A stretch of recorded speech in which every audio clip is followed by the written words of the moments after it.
Jonathan here with Darrow Kia Madison, and it is beautiful outside and a fantastic time to check in on proper winter driving etiquette, because it seems every time it snows that so many people forget how to drive. And it's important to, one, make sure that you keep your following distance to a greater amount than usual, because of course if you have to stop abruptly, you don't want to slide into the back of a vehicle.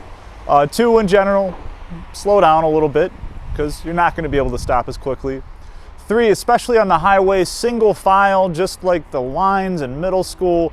You don't want to be driving next to a vehicle if at all possible, because if one of you hits a slightly more slippery patch, then it will exacerbate the risk of sliding into each other, which of course is not what you want.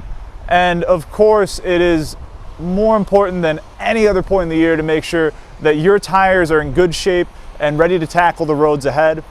And if you find that you are in need of new tires, we have some exceptional deals on both winter tires and proper all-season and all-weather tires to make sure that you have the proper amount of traction to deal with our beautiful weather. So if it's time for a new set of tires, or any of your winter maintenance needs, or just time to get a car that's equipped for it, shoot us a call or stop by today.